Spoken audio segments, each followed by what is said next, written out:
Live 24/7 માં આપનું સ્વાગત છે। કલાત્મક શક્તિને ઉજાગર કરી આત્મનિર્ભર નારી બનાવવાની દિશામાં વડોદરાના નિઝામપુરાનું નારી સંરક્ષણ કેન્દ્ર વિકસિત ભારતના લક્ષ્યને સિદ્ધ કરવા મહિલાઓની સક્રિય ભાગીદારી અનિવાર્ય હોવાનું રાજ્ય સરકાર માને છે। આ દિશામાં મહિલાઓના સામાજિક તથા આર્થિક ઉત્થાન માટે રાજ્ય સરકાર કટિબદ્ધ છે।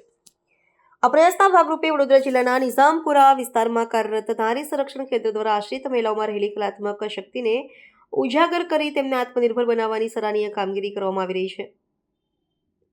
નારી સંરક્ષણ કેન્દ્રમાં હાલમાં અંદાજે 40 જેટલી મહિલાઓ આશ્રિત છે। કેન્દ્ર ખાતે મહિલાઓને વિવિધ કલાત્મક વસ્તુઓ તૈયાર કરવાની તાલીમ સાથે પ્રોડક્ટની કિંમત નક્કી કરવી, પેકેજિંગ, પ્રદર્શન, સ્ટોલ મેનેજમેન્ટ તેમજ સ્ટોલ પર લેવેચની પ્રક્રિયા અંગે પણ વ્યવહારિક તાલીમ આપવામાં આવે છે। મહિલાઓની રસ રુચિ અનુસાર અલગ અલગ પ્રકારની કારીગરી શીખવવામાં આવે છે। આ તાલીમ હેઠળ બહેનો દ્વારા સ્કોરલ પેઇન્ટિંગ, કેનવાસ પેઇન્ટિંગ, ભરતકામ, ટેબલ રનર, રાખડી, માટીના દીવા, લીપણ આર્ટ, મિરર વર્ક, આરતીની થાળી તેમજ બોટલ પર સજાવટ જેવી વિવિધ પ્રકારની ઉચ્ચ ગુણવત્તાવાળી કલાત્મક પ્રોડક્ટ્સ તૈયાર કરવામાં આવી છે।